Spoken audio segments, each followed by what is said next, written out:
દોસ્તો, સ્વાગત છે આપ સૌનું ગુજરાતી સાહિત્ય પરિષદ વતી અને વાર્તા રે વાર્તાના આ કાર્યક્રમમાં આજે આપણે બે લેખક મિત્રો અને એમની વાર્તાઓની વાત કરવાના છે. સુરતથી શ્રી બકુલભાઈ ટેલર આપણી સાથે જોડાયા છે અને નિસર્ગ આહિર આપણી સાથે અમદાવાદથી જોડાયા છે. બંને લેખક મિત્રોનું સ્વાગત છે. આપણી સાથે પરિષદના મંત્રી શ્રી રાજન ભટ્ટ પણ જોડાયા છે. રાજનભાઈ, આપનું પણ હાર્દિક અભિવાદન છે. અને આ કાર્યક્રમની પ્રસ્તુતિમાં જેઓ સતત આપણી સાથે આ 10મા મણકામાં રહ્યા છે એવા યામિનીબેન વ્યાસ, આપનું પણ હાર્દિક અભિવાદન છે. Thank you. પરિષદ વતી આ કાર્યક્રમ બે લેખકોને મળવાનો અને એમની વાર્તાઓને જાણવાનો અને એ વાર્તા અંગે પણ એમની સાથે વાતો કરવાનો આપણો આ ઉપક્રમ છે. એ ઉપક્રમ મુજબ આજે આપણી સાથે શ્રી બકુલ ટેલર છે. શ્રી બકુલભાઈ ટેલર પત્રકારત્વ સાથે છે આજીવન. મુંબઈથી શરૂ કર્યું, વર્ષો સુધી અમદાવાદમાં રહ્યા. હવે વર્ષોથી તેઓ સુરતમાં અમારા ગુજરાત મિત્રની સાથે છે, તેના પૂર્તિઓના સંપાદક છે. સાહિત્યની અનેક વિધામાં તેઓ કાર્યરત છે. યામિનીબેન વ્યાસને વિનંતી કરીશું કે બકુલભાઈ, આપ પ્રારંભિક કંઈક વાત કરવા માંગતા હો તો આપ વાત કરો, જેથી પછી આપની વાર્તાની શરૂઆત કરી શકાય. Bakulbhai Taylor, please. એક જ મિનિટ નરેશભાઈ, બકુલભાઈનો પરિચય તમારે. બકુલભાઈ હજી સુધી મને નથી આપ્યો એટલે મેં આપી દીધો. નહીં, મેં મોકલાવ્યો છે તમને.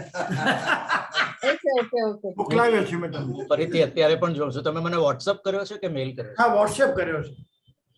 જોઈ લો તો એ વાંચી પણ જાઉં છું. હા હા, વાંચી લો.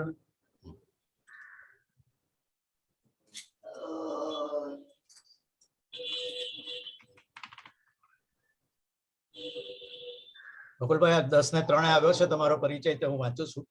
હા. શ્રી બકુલ ટેલર કવિ, નાટ્ય વિવેચક, સિનેમાના અભ્યાસી અને વિત્યા 35 વર્ષથી પત્રકારત્વ સાથે સંકળાયા છે. અનેક પરિસંવાદોમાં નાટક અને સિનેમા વિશે આપ બોલી ચૂક્યા છો. સમીપે નામના ત્રૈમાસિકનું સંપાદન તેઓ શિરીષ પંચાલ, જયદેવ શુક્લની સાથે વિત્યા 13 વર્ષથી કરે છે. તેમનું લખેલું નાટક દેવકન્યા મુંબઈમાં મનોજ શાહના નિર્દેશનમાં ભજવાયું. જૂઠન જરીવાલા આ નામની ગુજરાતી ટેલિવિઝન શ્રેણી તેમણે તારક મહેતા સાથે લખી, જે શ્રી મહેન્દ્ર જોશીના દિગ્દર્શનમાં રજૂ થઈ હતી.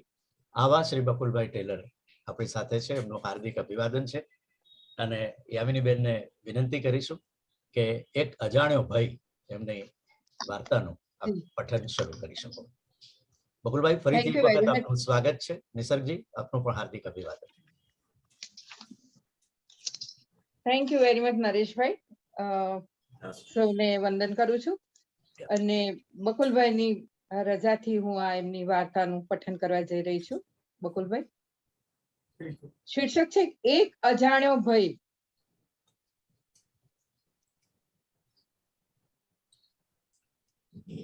Just putting it on the board. Okay okay okay.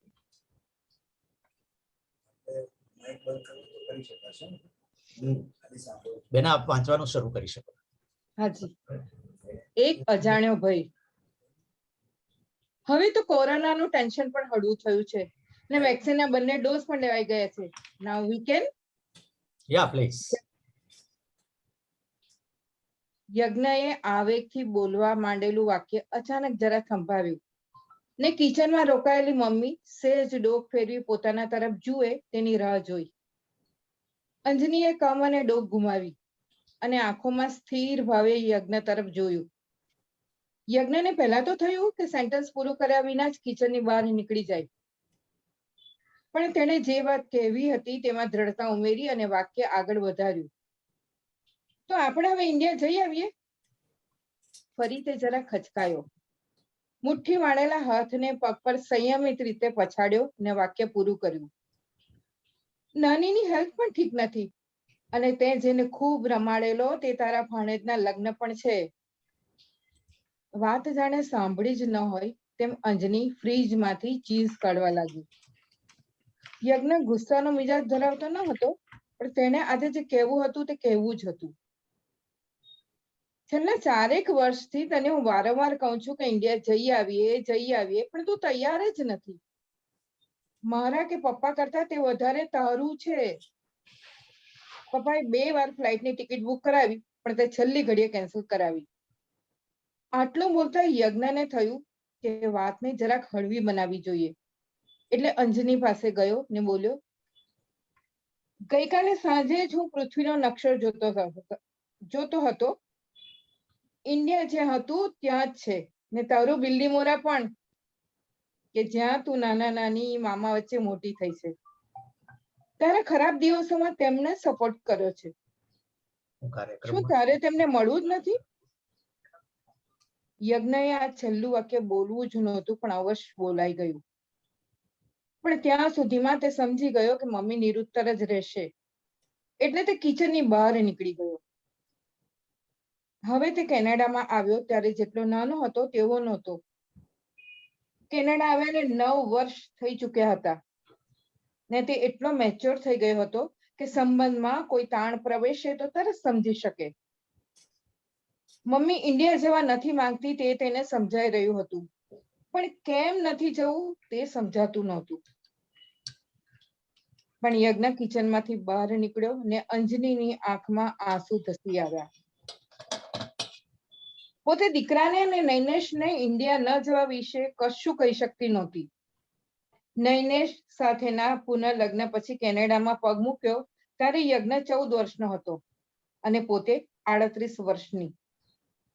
એક નાના ગામમાં ભગત સાથે લગ્ન જીવન જીવી ચૂકેલી અંજનીનું જીવન બદલાઈ ગયું હતું. ભગત તેના પતિનું નામ ન હતું, નામ તો હતું અમૃત. પરંતુ ગામમાં 24 કલાકની રામધૂન હોય કે પછી ગામમાંથી ડાકોર, પાવાગઢ, અંબાજી, સોમનાથની જાત્રા કાઢવાની હોય તો તેનું આયોજન અમૃત જ કરે.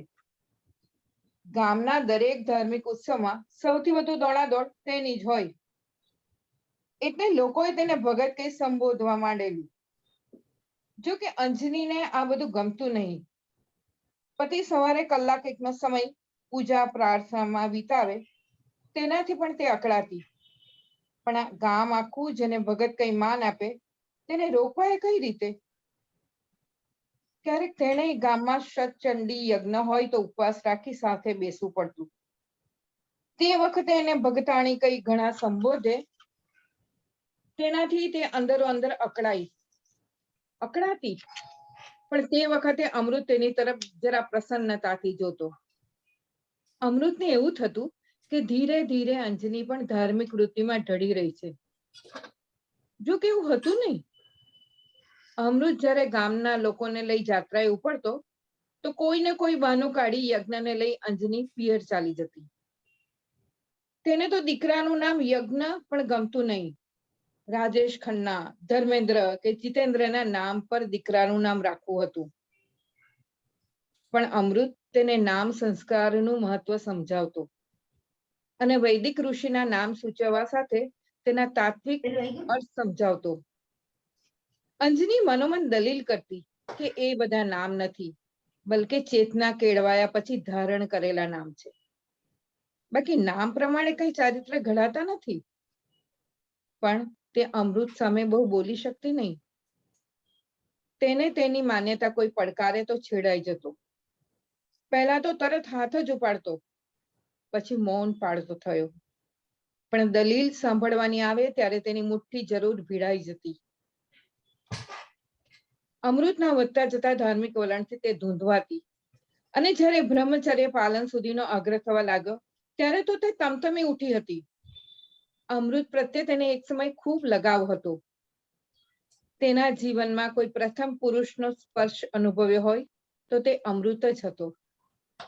તે આજે પણ એ પ્રથમ સ્પર્શે ઝંખૃત થઈ ઉઠેલા આખા શરીરને સ્મરતી તો ફરી એ સમયમાં ચાલી જતી. તે તેની નાની નાની બાબતોની કાળજી રાખતો. તેને 2 નાના ભાઈઓ અને 3 મોટી બહેનો હતી. ભાઈઓ તો અમેરિકા ચાલી ગયા હતા ને કોઈ વ્યવહાર રાખતા ન હતા. બહેનો પ્રત્યે તેને લગાવ હતો, પણ જ્યારે સંપત્તિમાં અમારો એ ભાગ છે એવો દાવો માંડ્યો પછી તે પોતાને આખા કુટુંબમાં એકલો માનતો થયો હતો. અંજની જ તેનો મુખ્ય આધાર બની હતી અને અલબત્ત યજ્ઞમાં તે આધાર શોધતો હતો. યજ્ઞની મોં છાઈ અને શરીરનો બાંધો જ નહીં, અવાજ પણ બરાબર અમૃત જેવો જ ઉતર્યો હતો. પણ તે દિવસે અંજનીનું જીવન એક મોટા વળાંક પાસે આવીને ઊભું રહી ગયું. જ્યારે એક સવારે જોયું કે ઘરમાં અમૃત નથી. પહેલા તો થયું કે મંદિરે ગયો હશે યા કોઈ મિત્રના કામે ગયો હશે, પણ બપોરે તે ન આવ્યો અને સાંજ ઉતરતા એ પાછો ન વળ્યો તો તેને ચિંતા ઘેરાવા લાગી. મંદિરે જઈ આવી, અમૃતના મિત્રોને પૂછી જોયું, પણ કોઈને ખબર ન હતી. અમૃતની બહેનોને ફોન કરી જોયા ને બીજા સગાઓને પણ. અંજની પ્રતીક્ષાના ભાવ સાથે યજ્ઞને જમાડવા થોડું જમી ને જેમ તેમ રાત વિતાવી. પણ બીજી સવારે અમૃત ન દેખાયો તો ફરક અનુભવી. તેણે તેના ભાઈ અને પપ્પા મમ્મીને વાત કરી. બધા દોડી આવ્યા. ગામના લોકોએ સલાહ આપી કે ક્યાં કોઈ કામે અચાનક જવાનું થયું હશે, હજુ રાહ જોઈ લો. તેણે તેવું કરવામાં બીજા 2 દિવસ વિતાવ્યા. તેના ભાઈએ કહ્યું કે પોલીસ સ્ટેશને જાણ કરી દેવી જોઈએ. અંજનીએ અમૃતના ફોટા શોધ્યા.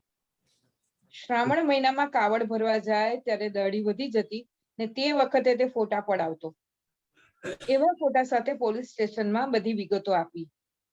પોલીસે જાતભાતના સવાલો કર્યા. તમારે કોઈ ઝઘડો તો નહોતો ચાલતો ને? કોઈ સાથે કોઈ દુશ્મની?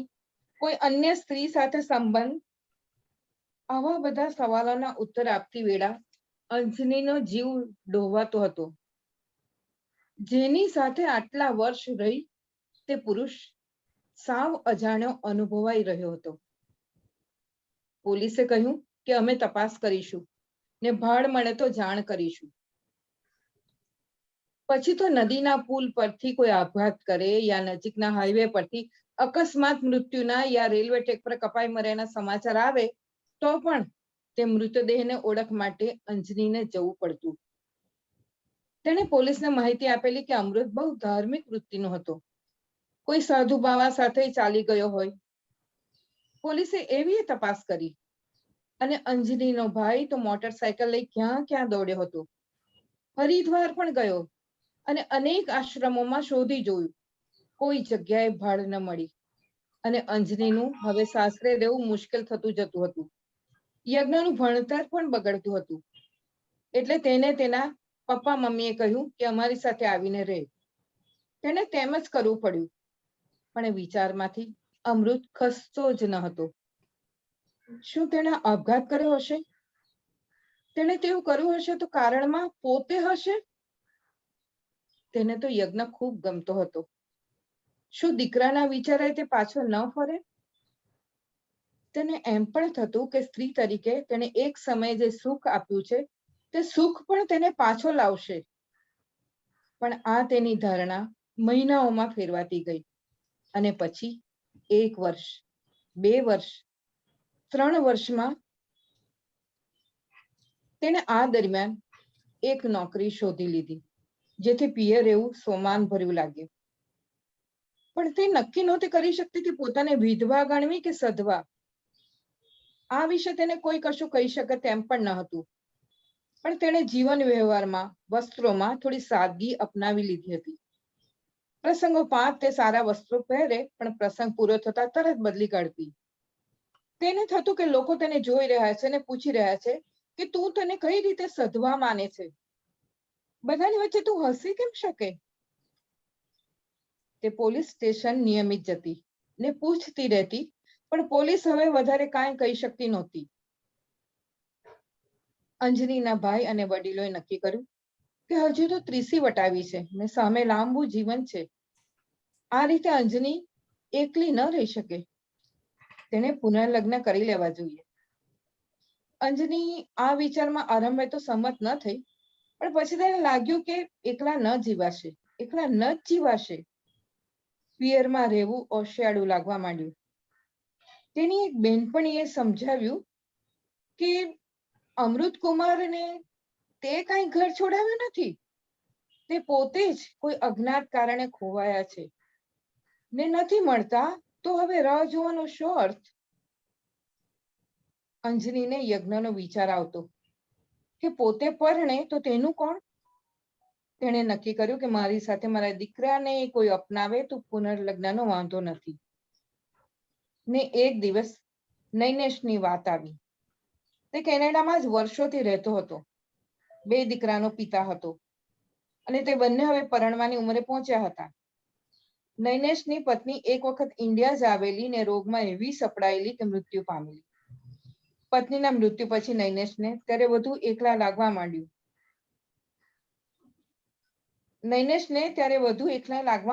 જ્યારે દીકરાઓ લગ્નની ઉંમરે પહોંચ્યા.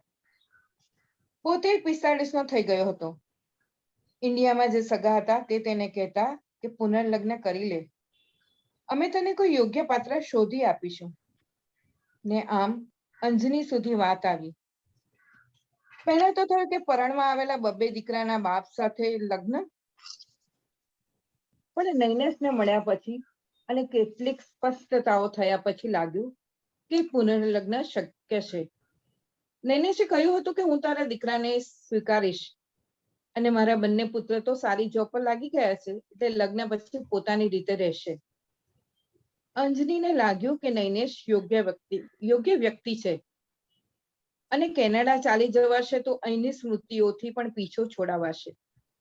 તે પરણી ગઈ. નૈનેશ એ રીતે પરણવા આવ્યો કે જાણે પહેલી જ વાર પરણતો હોય.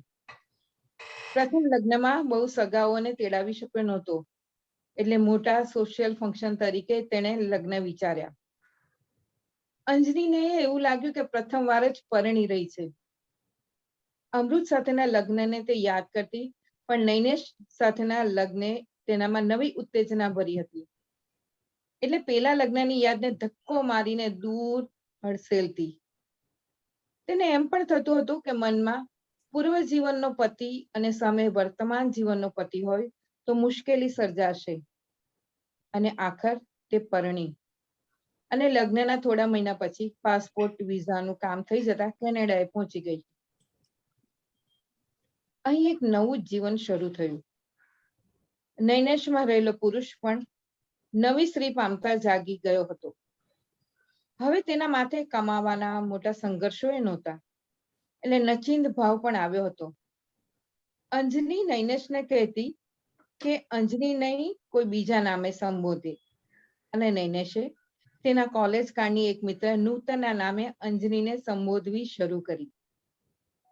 અંજનીને તો એ સારું લાગતું, કારણ કે અંજની નામે તો અમૃત પણ સંબોધતો. એ નામે નૈનેશ સંબોધતો તો અમૃતનું સગપણ જાગી ઉઠતું ને એ સ્મરણમાં ક્યાંક અજાણ્યો અપરાધ બોધ ઉમેરાઈ જતો. તેને થતું કે તે કોઈક રીતે ગામ પાછો ફરે ને પોતાને ન જોશે તો શું અનુભવશે? યજ્ઞને ન જોશે તો કેવો ઓલોપાત અનુભવશે? શરૂઆતમાં આ અપરાધ બોધનો તેણે મનોમન પ્રતિકાર કરી જોયો. આ એવી વાત હતી કે જે કોઈ સાથે વહેંચી ન શકાય, નૈનેશને કહી ન શકાય. અને દીકરા યજ્ઞને આમાં શું સંડોવવો? તે હવે યુવાન થઈ રહ્યો હતો, ત્યારે પોતાની સ્મૃતિઓથી વીંધવો નથી, પણ તેનાથી અજાણ પેલો અપરાધ બોધ વધતો ગયો. તેને હવે યજ્ઞ સાથે વાત કરવી ગમતી નહીં, કારણ કે તે તદ્દન અમૃત જેવો દેખાતો. શરીર પણ તેવું જ ઉઘડતું હતું અને અવાજ પણ એવો જ. ક્યારેક તો થતું કે અમૃત જ પાછો ફર્યો નથી ને? નૈનેશને એવી તો ખબર નહોતી કે અંજની યા જેને નૂતનના નામે સંબોધતો તેના મનમાં શું ઉથલ પાથલ મચી રહી છે. પણ તેને એવું સમજાતું કે અંજની હવે અસ્વાભાવિક વર્તન કરી રહી છે. ક્યારેક તો રાત્રે બેડરૂમમાં આવવાના બદલે દીવાનખંડના સોફા પર સૂઈ જતી. તેને એક દિવસ શાંતિથી કહ્યું, અહીં આવ્યા પછી તું ઇન્ડિયા ગઈ જ નથી, તો ચાલ આપણે ત્યાં જઈ આવીએ. તારા પપ્પા મમ્મીને હવે ઉંમર થઈ, તેઓ પણ ફોનમાં હંમેશા આગ્રહ કરે છે કે આપણે ઇન્ડિયા આવીએ, તો ચાલ ને જઈ આવીએ. યજ્ઞને પણ ગમશે. પણ અંજની આ પ્રસ્તાવથી અકળાઈ ઉઠી. તે કોઈને કોઈ બહાનું કાઢી કહેતી કે હમણાં નહીં, પછી. એક વખત તો પપ્પાની ગંભીર માંદગીના સમાચાર આવ્યા ને ભાઈનો ફોન આવ્યો કે તને જોઈ લેવા માંગે છે, તું જલ્દી આવ.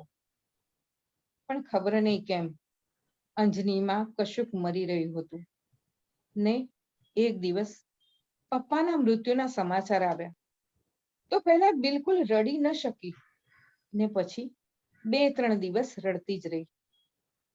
નૈનેશે કહ્યું, આપણે 12માની વિધિ પહેલા જઈ આવીએ.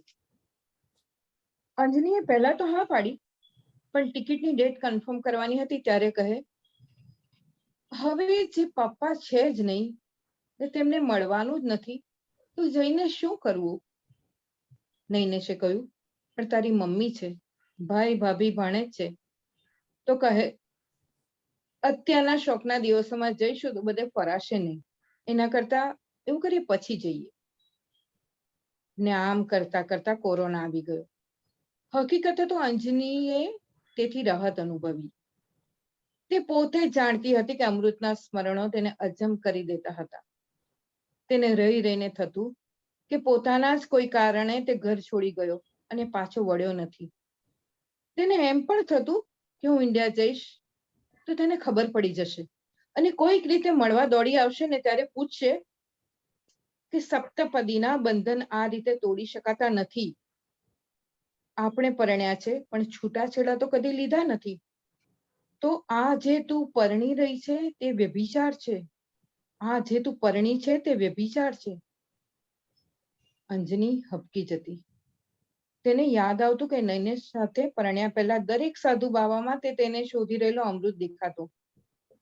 તેને એ પણ યાદ આવતું કે ટ્રેનમાં કોઈ કપાયાના સમાચાર તે વાંચી શકતી નહોતી. પપ્પા મમ્મી ક્યાંક જાત્રાએ જવાના હોય તો તે સાથે જતી, પણ એવા સ્થળોએ તેની આંખ અમૃતને શોધતી રહેતી. હવે કેવી રીતે ઇન્ડિયા જવું? તેને થતું કે તેના શરીરમાં મનમાં અનેક ભોંયરાઓ બની રહ્યા છે, જેમાં તે કાયમ ગભરાઈને પોતાની કાયા સંતાડે છે. એ વખતે તેને થતું કે કોઈ જો પેલા શરીરને પેલા જાદુગરની જેમ અડધેથી કાપી નાખે તો આ બધા ભોંયરા લોકો જોઈ જશે. યજ્ઞ હવે ફરી આગ્રહ કરી રહ્યો છે કે કોરોના તો હવે નહીવત છે અને બધી ફ્લાઇટો શરૂ થઈ ગઈ છે, ક્વોરન્ટાઇન પણ થવું પડે એમ નથી ને મામાનો દીકરો પરણી રહ્યો છે, તો મમ્મી આપણે ઇન્ડિયા જઈએ.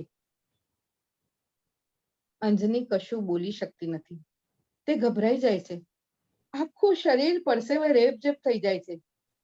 નૈનેશ સાથે પણ સંવાદ ઓછા થઈ જાય છે. તેને થાય છે કે જે માટીમાં, જે દેશમાં તે મોટી થઈ છે ત્યાં તે હવે કદી પાછી જઈ શકવાની નથી. તે હવે અમૃતની તો નથી જ, પણ નૈનેશની પણ નથી ને ઇન્ડિયાએ હવે તેનું નથી. સાંજે યજ્ઞ પાછો વળ્યો ત્યારે કહી દીધું, મને હવે ઇન્ડિયા આવવા વિશે કદી કહીશ નહીં અને કારણ પણ પૂછીશ નહીં. નૈનેશને પણ તેણે એ જ કહ્યું. નૈનેશ સ્તબ્ધ રહી ગયો, પણ તેણે વિચાર્યું કે મારે અંજલીને પૂછીને કોઈ નવો અજંપો નથી વોરવો. જો તેણે ઇન્ડિયા નથી જવું તો મારે શાને આગ્રહ કરવો? યજ્ઞએ પણ ચૂપકીદી પસંદ કરી. તેને એટલું સમજાયું કે મમ્મી હવે તૂટેલા દોરાના મોટા દડામાં ફેરવાઈ ગઈ છે. અંજનીને પણ તો એવું જ લાગતું હતું, પણ કહેવું કોને? નૈનેશે નક્કી કર્યું કે કોઈ મનોચિકિત્સક પાસે અંજનીને લઈ જવી પડશે. અંજનીને કહ્યું તો તે બોલી, પ્લીઝ, હું આમ જ ઠીક છું. હકીકતે તેને ડર લાગી રહ્યો હતો કે મનોચિકિત્સક ભૂતકાળ પૂછશે તો તે હવે ભોંયરાઓમાં જ રહેવા માંગતી હતી. Thank you very much. ભાઈ યામિનીબેન, સરસ પઠન કર્યું. બકુલભાઈ, હું આપને જોડી રહ્યો છું. પ્લીઝ શેર યોર ફીલિંગ્સ બકુલભાઈ about the story. Hello. Sir, સાંભળી રહ્યા છીએ અમે આપને. ઓકે. હકીકતે હું વર્ષો પહેલા એટલે 35 વર્ષ પહેલા કંકાવટીમાં મેં વાર્તા લેખનથી જ મેં શરૂઆત કરી હતી, પણ વર્ષોથી વાર્તા નહોતી લખી. અત્યારે જે આ લખી એના કારણમાં 3 છે. એક રાજન ભટ્ટ, બીજા નરેશ કાપડિયા, અને આ ત્રીજી અત્યારે જે હસી રહી છે તે યામિની વ્યાસ. આ ત્રણેય મારી પર બંદૂક મૂકી એના કારણે આ વાર્તા મેં લખી છે. એવું છે. મૂળ અમે સુરેશ જોશીના પ્રભાવમાં કામ કરનારા આજે પણ એવું છે. અને મારી પ્રથમ 2 વાર્તા હતી તેની અંદર ઘટનાક્રમ મેં ઓગાળીને મેં લખી હતી વાર્તા. આની અંદર ઘટનાક્રમ ચોક્કસ છે, પણ એ આધાર રૂપે છે.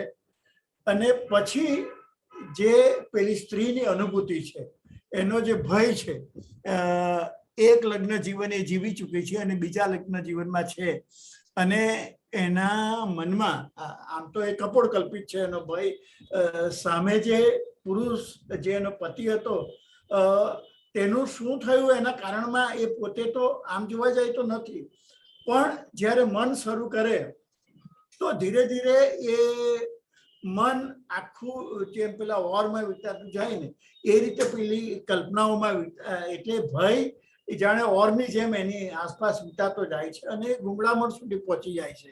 એ ત્યાં સુધી પહોંચી જાય છે કે એના માટે ભારત જેવો દેશ કે જ્યાં જન્મી હતી એ સ્થળ એ પણ નથી રહેતું, એના મા બાપ પણ નથી રહેતા, એના ભાઈ કે કોઈ નથી રહેતું. એટલા મોટા ભયમાં એ ચાલી જાય છે અને એ એવો ભય છે કે જે કોઈને કહી ન શકે. એટલે મારે જે આ પ્રકારની કપોળ કલ્પિત ભયની જે અનુભૂતિ છે તેની ઉપર મેં કામ કરવું હતું અને મેં તે રીતે આ વાર્તા લખી છે. હું એમાં કેવું કરી શક્યો એ મને ખબર નથી, કારણ કે મેં પરમ દિવસે બપોરે 3 વાગે મેં વાર્તા પૂરી કરી અને ત્યાર પછી તરત જ મારે ઓફિસે જવાનું હતું. તે મેં કર્યું. એટલે આ વાર્તા મેં ખરેખર તો પહેલી વખત મેં સાંભળી, મેં વાંચી પણ નથી ફરી પાછી. એટલે જે કંઈ છે એ સ્વરૂપ અત્યારે યામિનીના વાંચવાથી મેં એને ફરી પાછી મેં જરા પ્રથમવાર મેં મારી વાર્તા મેં સાંભળી અથવા વાંચી છે. એટલે મને ખબર જ નથી સાચા અર્થમાં જે કંઈ છે તે અહીં મિત્રો છે, નરેશભાઈ છે કે યામિની છે, તે લોકો કહેશે અથવા જે કે મિત્રો. બાકી મારું કહેવું અહીંયા પૂરું થાય છે. યામિનીબેન. હાજી. હા નરેશભાઈ, વાર્તા મેં આખી વાંચી ને તો પહેલા તો એવું થયું કે આમાંથી કેટલું બધું, એટલે મને એવું થયું કે આમાં મને શીખવાનું પણ ઘણું મળ્યું ને મોહ છાઈ જો શબ્દ આપણે કહે ને ચેરે મોરે, મેં બકુલવાને પૂછ્યું કે આ છે ને મને બહુ સરસ એ શબ્દ પણ ગમ્યો, એ શબ્દ નવો જાણવા મળ્યો. ને આમાં જે સ્ત્રીની વાત છે અંજની, તો જે પહેલો પતિ છે અમૃત, એ એનો પ્રથમ પ્રેમ કે પહેલા પુરુષ લગ્ન કર્યા હતો, તો આગળ કોઈ બીજો પુરુષ હતો જ નહીં, તો એ જીવનભર એને ભૂલી શકતી નથી ને જ્યારે અને એ મેઇન વાત એવું છે કે અપરાધ ભાવ અનુભવે છે ને એ જ એનો ભય, એ આખો એનો ભય ઉછેરી રહે છે છેલ્લે સુધી. ને છેલ્લે તો આવે ને છે ને કે અમૃતની પણ નથી અને નૈનેશની પણ હતી, નૈનેશની પણ નથી. અને આ વાર્તામાં દરેક જેટલા પણ પાત્રો છે, આમ તો જોઈએ તો 3 પાત્રો અને બેનપણીનું તો ખાલી એક જ વાક્ય છે, તો બધા પાછા એમ કે હકારાત્મક ભાવ, દરેકની હાઈટ છે દરેક પાત્રની, કોઈ નેગેટિવ કઈ રીતે એવી ઘટના નથી બનતી. અમૃત પણ જતો રહે છે, ખાલી એક જગ્યાએ છે કે એનો આ પ્રથમ પ્રેમ કે ખૂબ જ ગમે છે ને તે છતાં પણ પહેલી વાર એવું હતું કે હાથ ઉઠાવતો એમ. ત્યારે નૈનેશ તો એવું છે કે નૈનેશનો વધુ કદાચ અમૃત કરતા પણ વધુ સારો આમાં છે કે છેલ્લે સુધી જે મનોચિકિત્સક પાસે લઈ જવાની વાત કરે તેમાં પણ એ બહુ જ સરસ રીતે એને રિસ્પેક્ટથી કે વહાલથી કે એવી રીતે વર્તે છે. એટલે આમાં જોવા જઈએ તો અમૃત એનો જે પ્રથમ પુરુષ કે એનો પ્રથમ પતિ હતો તે કરતા પણ નૈનેશ વધારે સારો છે એવું આમાં લાગે છે. અને યજ્ઞ પણ મોટો થઈ રહ્યો છે ને આમ તો એ કદાચ લગ્ન નહીં કરતે, પરંતુ પેલી બેનપણી સમજાવે છે કે એને એક જ ભાવ કોરી ખાય છે કે મારા કારણે કશું થયું હોય ને જતો રહ્યો કે છોડી દીધો હોય આવી રીતે ઘર ને પછી જયારે લગ્ન કરે છે બેનપણી કહે છે કે તારો શું વાંક છે, તો એ અજ્ઞાત ભાવે જતો રહ્યો છે ને હવે પાછો ફર્યો જ નથી તો હવે તારી સામે તો આટલી લાંબી જિંદગી છે, દીકરો છે, અને પછી લગ્ન કરે છે, તે છતાં પણ એનો આ પેલી જે ગિલ્ટ હતી તે ભૂલી શકતી નથી ને પોતે જ મનમાં ને મનમાં ઉછેરે છે એને. અને આ પેલું વાક્ય પણ કેટલું સરસ કે અંદર પોતાનામાં છે ને ભોંયરા મનમાં કે શરીરમાં એને રચી દીધા છે, ને પછી એમ પેલું કેટલું કે કોઈ જાદુગરની જેમ અડધેથી કાપે મારું શરીર તો એ ભોંયરા જોઈ જાય અને પછી બધું છતું થઈ જાય. ને છેલ્લે પણ જયારે વાત છે પેલા યજ્ઞને કઈ ખબર નથી પડી, છતાં પણ એવું થયું છે કે તૂટેલા દોરાના મોટા દડામાં હવે ફેરવાઈ રહી છે, કે મમ્મીના મનમાં કઈ ચાલી રહ્યું છે, બંને સમજે છે, નૈનેશ અને યજ્ઞ પણ ખબર નથી ને આ કઈ પણ શક્તિ નથી અને એકલી સહે છે તો એને આ તકલીફ થાય છે છેલ્લે સુધી ને આ ડર એને લાગી રહ્યો છે કે મનોચિકિત્સક પણ જો કઈ પૂછશે તો આ બધું મારું પાછું ખુલી જશે, એટલે એને ખોલવું નથી. ને અંત પણ એવી રીતે આપ્યો છે. અને પેલું એક વાક્ય મને એવું ગમ્યું કે જે પુરુષ સાથે આટલા વખત રહ્યા તો એને જયારે પોલીસ પૂછે છે તો હજુ એને આપણે ઓળખી પણ નથી શક્યા. કેટલું બધું વાક્ય કેવું છે, ખરેખર એવું થાય કે આપણે આટલા વખત સાથે રહેતા હોય તેને આપણે ખરેખર ઓળખતા નથી. તો આખી વાર્તા બહુ સરસ અને એક નાના જે સંબંધો હતા ને જે લાગણી છે ને હજુ સુધી પણ જો અમૃત સામે આવી જાય તો પણ એને ડર છે, કારણ કે એને એમ થાય કે કેનેડા દાખલા તરીકે આવી જાય, અમૃત જીવતો હોય ને પહોંચે તો પણ એ નહીં જ એનો સામનો કરી શકે ને ઇન્ડિયા તો એ ડરથી જ આવવા નથી માંગતી. તો આજીવન એ કદાચ જીવશે ત્યાં સુધી, મૃત્યુ સુધી એનો આ ભય રહેશે. તો બસ વાર્તા બહુ સરસ હતી, ગૂંથણી બી અદભુત. Thank you Bakulbhai. બકુલભાઈ, પ્રતિક્રિયાઓ, પ્રતિભાવ? ના, યામિનીએ સરસ રીતે એનું રસાસ્વાદન કર્યું છે, એટલે એની અંદર જે રહ્યું છે એને ખાસું બધું ઉઘાડી આપ્યું છે. એટલે હું પોતે આમાં વધારે કહું એ યોગ્ય પણ નહીં લાગે, પણ એટલું ચોક્કસ હું કહીશ કે લાંબા સમય પછી, હું કહું કે 35 વર્ષ પછી મેં વાર્તા લખી અને મેં ગઈકાલે યામિનીને કહ્યું કે મારી પાસે 15-20 જેટલા સાચે મને એવું થાય કે બધી વાર્તા જો લખવા બેસું તો એટલી સરસ રીતે લખાશે, પણ મારી પાસે એવો સમય નથી હોતો. ને આ તમે 3 પાસે બંદૂક છે લખાવવાની એ મને ખબર નહોતી, અને મેં સતત એ 20 અનુભવી એટલે જ મેં આ વાર્તા લખી છે. એટલે મારા કરતા વધારે એના કારણમાં હું તમને 3ને હું ગણું છું, એ મારે કહેવાનું છે. હા બકુલભાઈ, હવે સંગ્રહ જોઈએ. હજુ એક તો થવા દો. હા, પણ તમારી પાસે તો છે, તમે કહ્યું ને કે ઘણું બધું છે, તમે કરી શકો એટલું બધું. હું પછી વાત કરું. ઓકે બકુલભાઈ, હા, તમે બહુ સરસ વાત કરી કે આ વાર્તાના નિમિત્તે તમે એની જે નાયિકા છે તે અંજનીના મનમાં શું ચાલે છે તેને પ્રોજેક્ટ કરવા માંગો છો. તમારો લેખક તરીકે એવો કોઈ ઈરાદો છે કે આની સિક્વલ લખશો? તમને કહું કે 15 વર્ષ પહેલા મેં આ જ વાતને લઈને મેં એક વાર્તા લખી હતી. એટલે આમ જોવા જાય તો આ તેની સિક્વલ છે સાચા અર્થમાં તો. ને હજુ પણ આની અંદર છે ને મને એક ચોક્કસ થાય કે એક આખી શ્રેણી રચી શકાય એ પ્રકારની બધી સંભાવનાઓ છે. કારણ કે ધારો કે હજુ પણ જે અમૃત નથી એ અમૃત ક્યાંક છે એવી પણ કલ્પના કરીને એક થઈ શકે. નૈનેશના મનમાં જે ચાલી રહ્યું છે તેમાંથી પણ એક બીજી વાર્તા થઈ શકે. અને ધારો કે કોઈ રીતે અહીંયા આવે તો એ અંજની શું અનુભવે તેની પણ વાર્તા થઈ શકે. એટલે છે ને આમાં તો જેમ મંટો કહેતા હતા કે મને એક શબ્દ આપો, હું તમને એમાંથી હું તરત વાર્તા લખી આપું, તો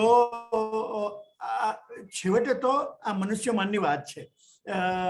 અને જો આપણે એનું જે ચિત્ત છે, એનો સંવેદન પદાર્થ છે, એની સંકુલતાઓ જેમ જેમ આપણે તેની અંદર પ્રવેશતા જઈએ ને તો નવા ઉઘાડ, એટલે આની અંદર જે ભોંયરાઓ છે ને તેના જેવું જ થાય કે નવા ઉઘાડ થતા જાય. એટલે તમે જે કેટલીક શક્યતા જુઓ છો શ્રેણી રચાવવાની, તો એ બિલકુલ શક્ય છે.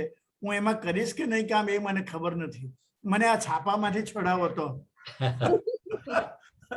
અકુલભાઈ, તમે જે વાત કરી કે એ દ્વારા તમે નાયિકાના ચિત્તનું દર્શન અને એનો અભ્યાસ કરવાનો પ્રયત્ન કર્યો. તમારે મન ઘટનાને ઓગાળીને આ વાતનું પ્રાધાન્ય વધારે છે. તો એ કહો કે તમે એ જે નાયિકા છે તે નાયિકાની વાતમાં તમે એના લોજિકલ એન્ડ તરફ જઈ શક્યા ખરા કે કેમ? એ જરીક આપણે તપાસવું છે. ભોંયરામાં જ રહેવાનું એ પસંદ કરે છે despite of having all the બધું કુશનિંગ છે એના હસબન્ડ તરફથી, એના દીકરા તરફથી, સમાજ તરફથી. તો આવી નાયિકાને કે આપણા સાચા સમાજમાં આ પ્રકારની કોઈ મહિલા હોય તો એને એક લેખક તરીકે આપણે કેવી રીતે ટ્રીટ કરીએ? જસ્ટ ટુ એક્સપોઝ હર, જસ્ટ જે છે તેની સામે કેમેરા કલમ દ્વારા આપણે મૂકીએ કે એને કોઈક રીતે મદદરૂપ થવાનો પ્રયત્ન કરીએ? What are your views about this? જો એ દરેક વાર્તા એક પોતાની એક ફ્રેમ લઈને આવે છે. એટલે આ ફ્રેમ એવી છે કે જે એના ભયની વાત કરે છે, એટલે તે અહીંયા આવીને આ વાત અહીંયા અટકે છે.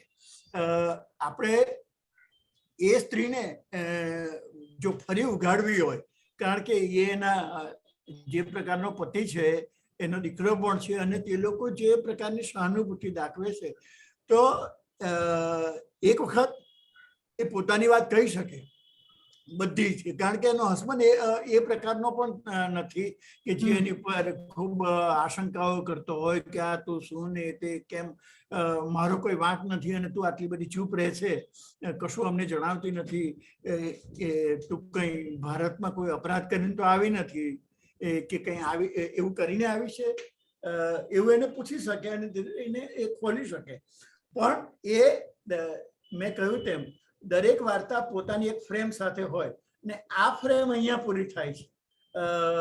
જે તમે શરૂઆતમાં શ્રેણીની વાત કરીને, તો ધારો કે હું એનું કારણ અકુલભાઈ એવો વિચાર મારા મનમાં એટલા માટે આવ્યો કે તમે વાર્તાના અંતે છેલ્લા 3 વાક્યોમાં જ તમે જાતે જે શક્યતા ઊભી કરી છે લેખક. તમે એમ કહ્યું કે નૈનેશના મનમાં એવો વિચાર આવ્યો કે સાયકિયાટ્રિસ્ટને બતાવું, અને સાયકિયાટ્રિસ્ટ પાસે જવાની એમણે એટલા માટે ના પાડી કે એ ભૂતકાળની વાત કરશે.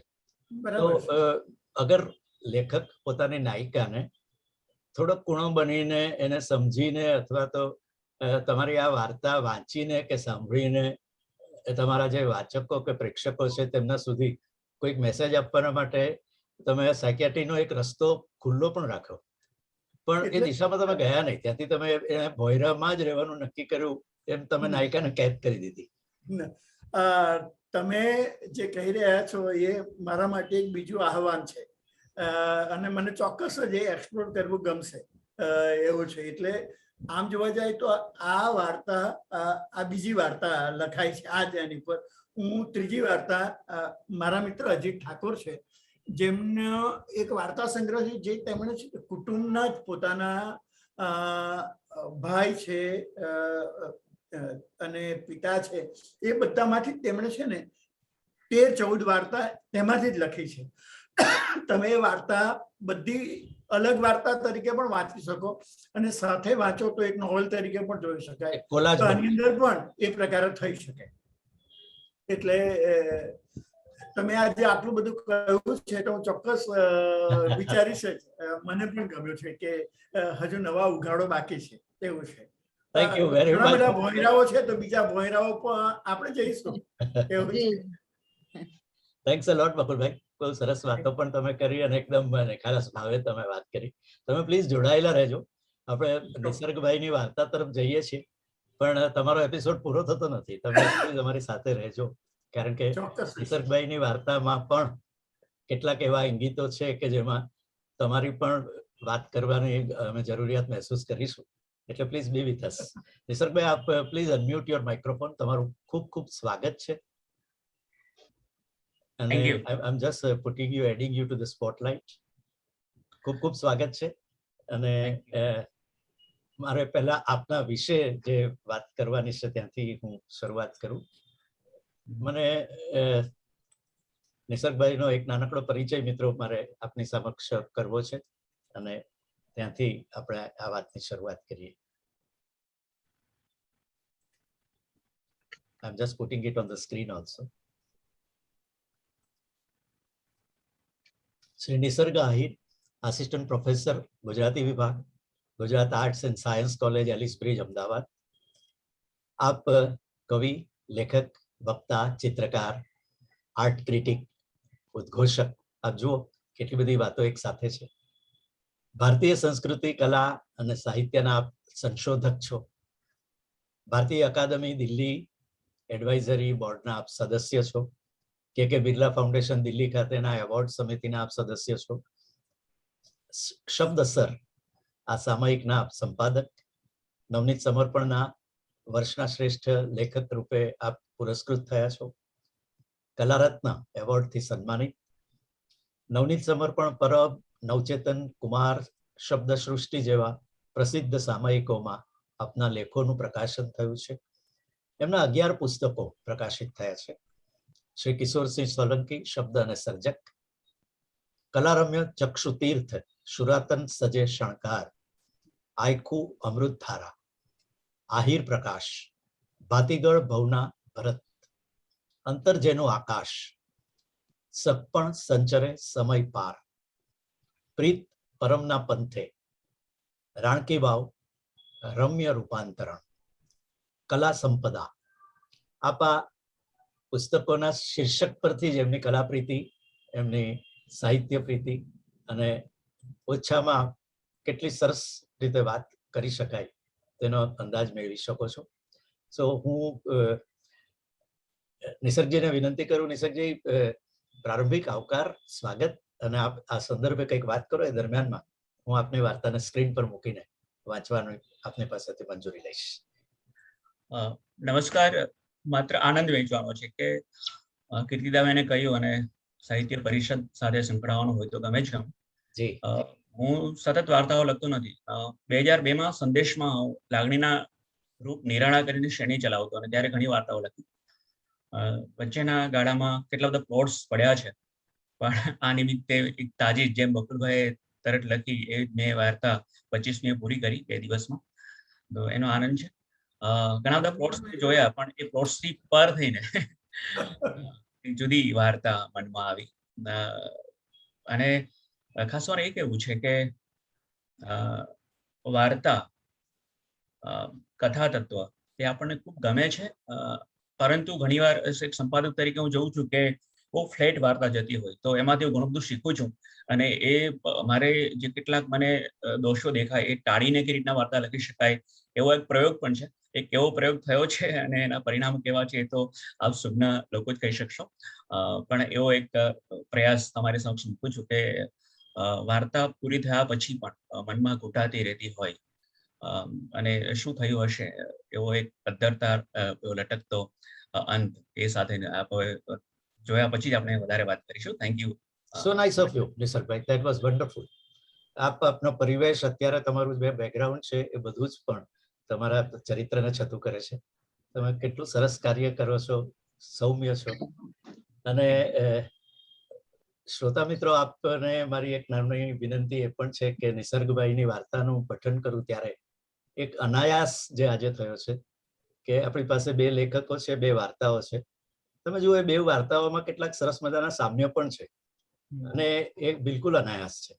એના માટેનું કોઈ જ અગાઉથી કોઈ પ્રયોજન નથી. નિસર્ગભાઈને એટલા માટે બરાબર ખ્યાલ આવી ગયો કારણ કે હવે તેઓ 2 વાર્તાથી પરિચિત છે. તો પ્લીઝ અલાઉ મી, હું નિસર્ગભાઈ આપની વાર્તાનું પઠન કરું છું.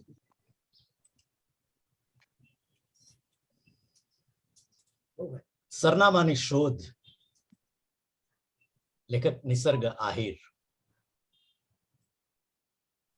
તારું સરનામું લખાવ ને, હું ટેક્સી કરીને પહોંચું છું હમણાં. ધ્રુજારી પસારી થઈ ગઈ શરીરમાંથી. ફાળ પડી શર્વરીને. સવારના 6 વાગે અજાણ્યા નંબર પરથી શર્વરીને મોબાઈલ ફોન રણક્યો. ઊંઘરેટી આંખે ઉપાડ્યો તો ખરો, પણ વિરાગનો અવાજ સાંભળીને ઊંઘ ઉડી ગઈ.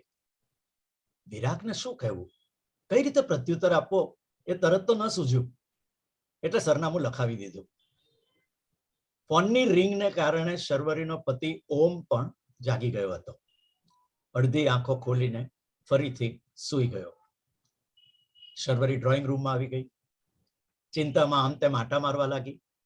સુંદર ચહેરા પર કાલીમાં છવાઈ ગઈ. વિરાગ તો હમણાં આવી ચડશે, ચર્ચગેટ જ ઉતર્યો હશે. ફોન તો એ રાખતો નથી. ટેક્સી વાળાનો મોબાઈલ ફોન માંગીને ક્યાંક લખી રાખેલા મારા નંબર પર ફોન જોડ્યો હશે. આમ ટપકી પડાતું હશે. માણસ અમદાવાદથી આવે તો ફોન તો કરવો જોઈએ ને. પૂછાય તો ખરું ને કે મને અનુકૂળ છે કે નહીં. સાવ જંગલી છે. એ નવરો છે એટલે આખી દુનિયા નવરી જ હોય. વિરાગ પર ગુસ્સો આવ્યો. જાત જાતના વિચાર આવતા હતા શર્વરીને.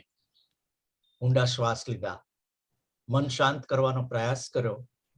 ચર્ચગેટથી એનું ઘર દૂર નહોતું. કોલાબાના વૈભવી ફ્લેટમાં રહેતી હતી. સવારમાં ટેક્સીને પહોંચતા વાર પણ ન લાગે. માથું ઝટકીને સ્વસ્થ થઈ. પિંક કલરની નેકલેજી પહેરી તેનું ભાન થયું. ડ્રેસિંગ રૂમમાં જઈને ટ્રાઉઝર અને ટી શર્ટ પહેર્યા. સર્વન્ટ રૂમમાં રહેતા મગનલાલને ફોન કર્યો અને ચા નાસ્તો બનાવવા કહ્યું. બ્રશ કરતા કરતા વિચારવા માંડ્યું, વિરાગ આવે તો એની સાથે શી વાત કરવી? અચાનક માથા ઉપર ઝીંકાયેલી બલાને કઈ રીતે ટાળવી? મોડી રાતે સિંગાપોરથી આવેલો ઓમ તો મોડો ઉઠશે. એ ઉઠે તે પહેલા જ વિરાગને વિદાય કરી દેવો જ રહ્યો. ઓમને વિરાગ જરાય ગમતો નથી. એના વ્યક્તિત્વમાં ગોબો પડી જતો હોય તેમ તેને લાગ્યા કરે. ઓમની વૈભવી, પ્રતિષ્ઠિત અને શાલીન જિંદગીમાં વિરાગ જેવા મુફલિસનું ક્યાંય સ્થાન ન હતું. શર્વરીએ રેશમી ખુલ્લા વાળને બાંધ્યા, ફ્રેશ થઈ ગઈ. મગનલાલને સાથે લઈને ગેસ્ટ રૂમ ખોલ્યો. બધું બરાબર હતું. પાણીનો જગ, નેપકિન, ટુવાલ મુકાવડાવ્યા. ફરીથી ડ્રોઈંગ રૂમમાં આવી. બેચેની વધી ગઈ હતી. મન ચક્રાવે ચડ્યું. આખો દિવસ કામ હતું એને. માથેરાનથી ડેલિગેશન આવવાનું હતું. ગોવાના ક્લાયન્ટ્સ આવવાના હતા. ઓમ પણ 1 વાગે પુના જવાનો હતો. એમાં આ બલા ક્યાં માથા પર ઝીકાઈ. તીવ્ર અણગમો આવ્યો વિરાગ પર. ખૂબ ઘૂંઘવાટ હતો. ડોરબેલ વાગી. મગનલાલ નાસ્તાની તૈયારી કરતો હતો. એ કિચનમાંથી આવે તે પહેલા શર્વરીએ બારણું ખોલ્યું. સામે મરક મરક હસતો વિરાગ હતો. ગૌર, મીઠો રૂપાળો ચહેરો, સહેજ ઝીણી માદક આંખો, લાંબા વાકડિયા ઘટ્ટ કાળા વાળ, 2-3 દિવસની વધેલી દાઢી, ચીમડાયેલા કાળા ટી શર્ટમાં અને મેલા બ્લુ જીન્સમાં એનો લાંબો એકવડો બાંધો શોભતો હતો. ગુસ્સે હોવા છતાં શર્વરીની નજરે બધું તરત નોંધ્યું. હાવ વિરાગ, ને આગળ કેમ છે તું એવું પૂછવા ધારેલું, પણ તે પહેલા તો કંઈ પણ બોલ્યા વગર વિરાગે આલિંગનમાં લીધી શર્વરીને. એક લખલખું પસાર થઈ ગયું શર્વરીના શરીરમાંથી. આછી અકત્ય ઝણઝણાટી, નરી મૂંઝવણ, પરાણે અણગમાથી હળવું આલિંગી રહી શર્વરી ને તરત જ છૂટી પડી. આવ, કેમ છે તું? કશું જ ન સૂઝવાથી શર્વરી યંત્રવત બોલી. આગળ ચાલીને સોફા પર બેઠી. વિરાગ હરખ ભરી મીઠી નજરથી શર્વરીને જોઈ રહ્યો હતો. પાછળ ભરાવેલા બેગ નીચે મૂકીને વિરાગ સોફા પર બેઠો. શર્વરીની ચિંતા, અવઢવ, મુંજારો ઓછા થયા નહોતા. શું બોલવું તે પણ સૂઝતું નહોતું. તો થોડી પાતળી થઈ ગઈ છો શવ્વી, વધારે પ્રૌઢ લાગે છે. કામ બહુ રહે છે. પ્રૌઢતા તો તારા અચાનક આવી જવાથી આવી ગઈ છે, શર્વરીને કહેવાનું મન થયું. હા, કામનો બોજો. ઊભી થઈ ગઈ શર્વરી. ચાલ, ગેસ્ટ રૂમમાં લઈ લે સામાન. તું ફ્રેશ થા, હું મગનલાલ સાથે ચા નાસ્તો મોકલાવું છું. કશું કહેવાનું નહોતું, કશું કરવાનું નહોતું. વિરાગના આવી જવાથી હલબલી ગયેલી પરિસ્થિતિમાંથી રસ્તો કાઢવાનો હતો. એટલે સમય જોઈતો હતો શર્વરીને. વિરાગને દોરી ગઈ ગેસ્ટ રૂમમાં.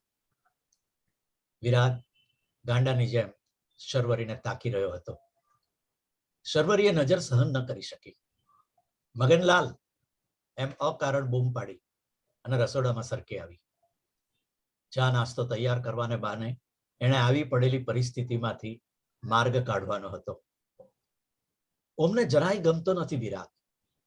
બપોરે ઉઠશે તે પહેલા વિદાય કરી દેવો પડે. ઓફિસમાં કેટલાય કામ હતા. કામ ટાળીને પણ વિરાગને વિદાય કરવાનું કશું ગોઠવવું જ પડશે. કહી દઉં કે 2 દિવસ માટે બહારગામ જવાનું છે એમ. ઓમ પણ બહાર છે એમ બહાનું બતાવી શકાય. આગળ કશું વિચારે તે પહેલા વિરાગ મોં લૂછતો લૂછતો રસોડામાં આવી ગયો. તું ચા નહીં બનાવે? પુદીના નાખેલી ચા આપણે સાથે પીતા. તારા હાથની ચા મને બહુ ગમે. વિરાગ, મગનલાલ સારી ચા બનાવે છે. બોલ, તારો શું પ્લાન છે? શૌવી, હજી આવ્યો ત્યાં જ તું પ્લાન પૂછે છે? હું તો નિરાંતે 8-10 દિવસ તારી સાથે રોકાવા આવ્યો છું. વિરાગ, કહીને આવવું જોઈએ ને. હું તો 2 દિવસ બેંગ્લોર જવાની છું. ઓમ પણ પુના જાય છે. 2 દિવસમાં તો તું આવી જશ ને. હા, પણ તું એકલો, એમાં શું વાંધો છે? નીચેના ફ્લેટમાં મારા જેઠ રહે છે, એ ખબર છે ને? હા, ખબર છે. એનું શું છે? મને એકલા રહેવા દેવામાં એમને શું વાંધો હોય? શર્વરી સમસમી ગઈ. કેમ સમજતો નથી આ માણસ? આટલી નફટાઈ. મારું મન નથી એને રોકવાનું, એ સમજી ન જવાય. તું નાસ્તો તો કર, હું ફ્રેશ થઈને આવું છું તારા રૂમમાં. શર્વરીથી ઊભા ન રહેવાયું. ઝડપથી સરકી ગઈ બેડરૂમમાં. ઓમના નસકોરા બોલતા હતા. એ બપોરના 12 વાગ્યા સિવાય ઉઠવાનો નથી એવી ખબર હતી, તોય ડર લાગ્યો. રોજ મોડો ઉઠતો ઓમ. એમાંય ગઈ રાત્રે ખૂબ મોડો આવ્યો હોવાથી વહેલા ઉઠી જવાની શક્યતા નહોતી જ. શર્વરી સોફા પર બેસી પડી. શરીરને પાછળ ફંગોળ્યું. મન ઝડપથી અહીં તહીં ભટકતું હતું. શર્વરીને ખૂબ ગમતો વિરાગ. હોશિયાર, સહજ, હળવો ફૂલ અને ખૂબ સોહામણો. મૂળે તો ચિત્રકારને કવિ. નરી સહજ બેફિકરાઈને કારણે વધારે વહાલો લાગતો. અમદાવાદની સેફ્ટ યુનિવર્સિટીમાં આર્કિટેક્ચરના પ્રથમ વર્ષથી બંને સાથે હતા. શ્રીમંત અને ખ્યાતનામ બિલ્ડરનો દીકરો હોવા છતાં ઘમંડી કે આછકલો નહીં. પ્રથમ મૈત્રી ને પછી પ્રેમ. 5 વર્ષનો ગાઢ સંબંધ. વિરાગની અનેક ખૂબીઓ હતી, પણ સામાજિક વ્યવહાર અને પૈસા કમાવાની બાબતમાં સાવ બેપરવાહ. કલા અને કવિતામાં મસ્ત. શર્વરી ખૂબ ચાહતી હતી વિરાગને. એણે જ વિરાગ પાસે લગ્નનો પ્રસ્તાવ મૂક્યો. જાણે કે જિંદગીમાં પ્રથમ વખત ડાપણ આવ્યો હોય એમ. વિરાગે કહેલું, પોતે પ્રેમ આપી શકશે, સુખ નહીં, માટે મને પરણવાનું માંડી વાળ. શર્વરીએ માની લીધી એની વાત. જાણતી જ હતી કે વિરાગની દુનિયા અલગ હતી. ધંધામાં ધ્યાન નહીં આપતા અને મુફલીસ રહેતા દીકરાને એના પિતાએ ઘરમાંથી કાઢી મૂક્યો હતો. બધા સગા સંબંધીઓને ધીરે ધીરે સંબંધો ઓછા કરી દીધા. સાવ એકલો પાડી દેવામાં આવ્યો. પણ એકલતાને એકાંતમાં પલટી નાખવાનું વિરાગને માટે સહજ હતું. મહી નદીના કિનારે આવેલા એક ફાર્મ હાઉસ સિવાય વિરાગ પાસે કશી સંપત્તિ નહોતી. દુનિયાદારીની કંઈ પણ પડી પણ ક્યાં હતી? વર્ષો સુધી કશું કહ્યા વિના ગાયબ થઈ જાય. જંગલમાં કે પર્વત પર રખડે. અજાણ્યા મંદિરો અને ખંડેરોમાં ભટકવા નીકળી પડે. એના એવા વ્યવહારથી શર્વરી ઘણીવાર ઉકળી ઉઠતી, ઝઘડતી. વિરાગ મીઠું મીઠું હસતા બધું સાંભળી લે. એની એવી પ્રતિક્રિયાથી શર્વરી વધારે ગુસ્સે થતી. વિરાગ બાહોમાં આવરી લે ત્યારે ક્રોધિત થઈને પ્રતિકાર કરતી, પણ પછીથી આલિંગનમાં ઓગળી જતી. ગુસ્સો આવે અને વહાલ પણ આવે, એવો જ હતો વિરાગ પહેલેથી. શર્વરી મહત્વાકાંક્ષી હતી. એને નામાંકિત સ્થપતિ થવું હતું, પૈસા કમાવા હતા, આલિશાન ઘર લેવું હતું. એને સમજાયું હતું કે વિરાગને ચાહી શકાય, પણ એની સાથે રહી ન શકાય. એટલે જ વિરાગે કહ્યું કે તું મારી સાથે સુખી નહીં થઈ શકે, ત્યારે એણે સ્વીકારી લીધેલું. પછી તો એ 2 વર્ષ ઇટાલી જઈ આવી. ત્યાં જ ઓમની સાથે પરિચય થયો અને એને પરણી ગઈ. ઓમના પિતા મુંબઈના પ્રતિષ્ઠિત સ્થપતિ હતા અને ઓમ પણ સ્થપતિ હતો. શર્વરીની ઈચ્છા અને અપેક્ષા પ્રમાણે બધું સારી રીતે ગોઠવાઈ ગયું હતું. તેણે પોતાના સસરાની ઓફિસમાં રહીને કારકિર્દી શરૂ કરીને ટૂંક જ સમયમાં સ્થપતિ તરીકેની પોતાની આગવી નામના પ્રાપ્ત કરી હતી. વિરાગ ફોન કરતો ક્યારેક. 2 વર્ષના શર્વરીના લગ્ન જીવનમાં 3 વાર તે શર્વરીને ઘરે આવી ગયો હતો. એના ન ફિકરા, ધૂની અને મુફલીસ જેવા સ્વભાવથી ઓમને ધીરે ધીરે નફરત થવા લાગી. કોઈ ત્રાસરૂપ નહોતો વિરાગ, છતાં ઓમને ન ગમતો. એ જ કારણસર શર્વરી ઈચ્છતી કે વિરાગ ન મળે કે ઘરે ન આવે તો સારું.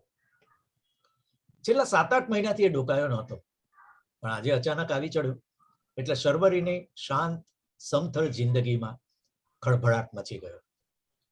વિરાગનું અચાનક આવી જવું, લાંબુ રોકાવાનું કહેવું એ પણ કોઈ પણ રીતે સ્વીકાર્ય નહોતું. અને હવે કયા અધિકારથી અહીંયા આવી ચડે છે વિરાગ? એને ખબર નથી પડતી કે હું પરણેલી છું અને ખૂબ વ્યસ્ત હોઉં છું. મારા ગમા અણગમા, મારી સામાજિક સ્થિતિનો ખ્યાલ ન રાખે એવું તો કેમ ચાલે? ખૂબ ધૂંધવાટની સાથે શર્વરી ઊભી થઈ. વિરાગને બધું જ સંભળાવી દેવાના ઈરાદા સાથે ગેસ્ટ રૂમમાં ધસી ગઈ. બારણું ખોલીને જોયું તો વિરાગ તો સૂઈ ગયો હતો. એના ચહેરા પર તો એક પ્રકારની મીઠાશ હતી. હોઠ પર સહજતાથી રંગાયેલું નિર્દોષ સ્મિત હતું. નવજાત શીશી જોયું. શર્વરીનો ગુસ્સો પળવારમાં ઓગળી ગયો. એને યાદ આવ્યું કે વિરાગ ઘણીવાર એના ખોળામાં આમ બાળકની જેમ સૂઈ જતો. પોતે વાળ પસવાર્યા કરતી. આજે પણ લાંબા વાંકડિયા ભાલ કપાળ પર ફેલાયેલા હતા. શર્વરીને મન થઈ આવ્યું કે એના વાળમાં આંગળીઓ ગૂંથે. શર્વરી ભૂતકાળમાં વધારે ડૂબે તે પહેલા સભાન થઈ ગઈ. હળવેથી બારણું બંધ કરીને બહાર આવી. બેચેનીથી આંટા મારવા લાગી. મગનલાલે આપેલી ચા યંત્રવત પીવા લાગી. કેમ કરીને ઘરમાંથી કાઢી શકાય વિરાગને? ઓમ જાગે તે પહેલા કંઈક ગોઠવવું જ પડશે. વિરાગે ક્યારેક કહેલી વાત અચાનક યાદ આવી.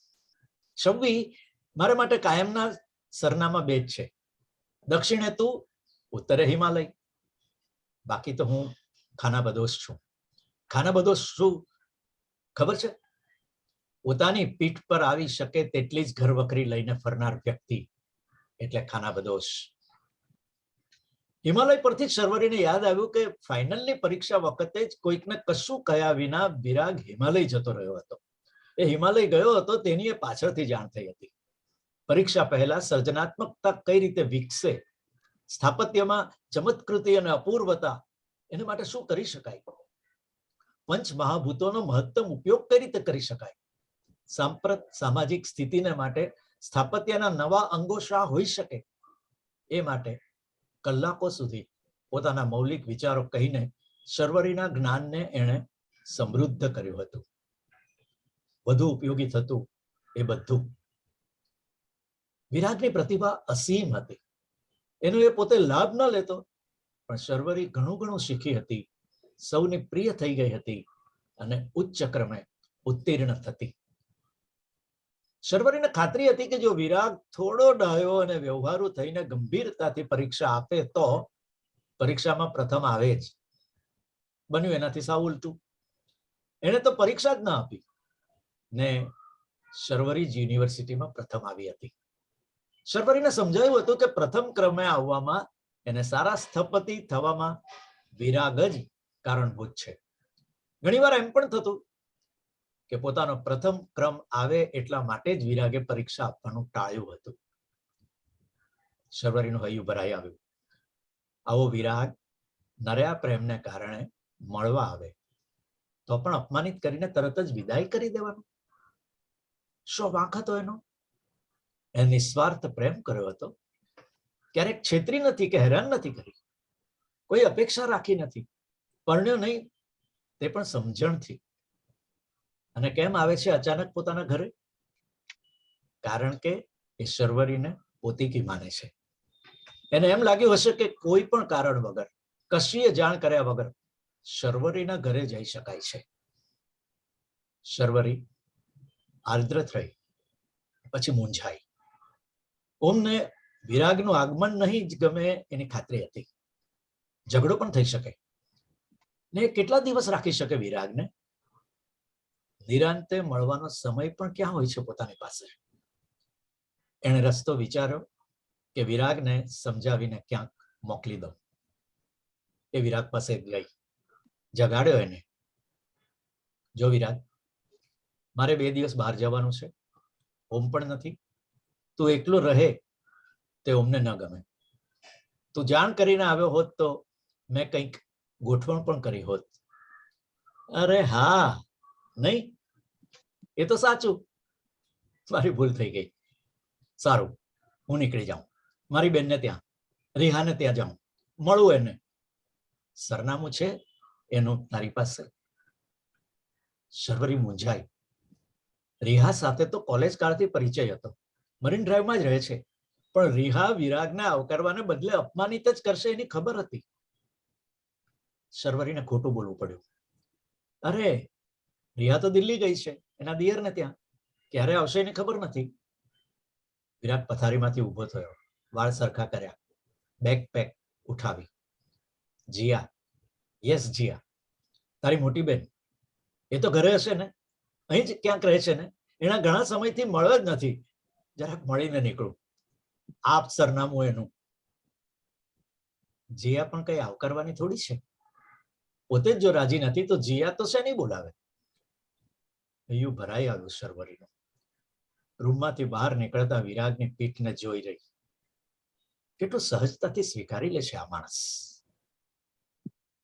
ઘરની વ્યાખ્યા સમજાવનાર, સ્થાપત્યની વિભાવના સ્પષ્ટ કરનાર, પરિવારની સંવાદિતા માટે કેવું ઘર હોવું જોઈએ તેના પર ચર્ચા કરનાર વિરાગને જવાના માટે કોઈ સરનામું આપી શકતી નહોતી.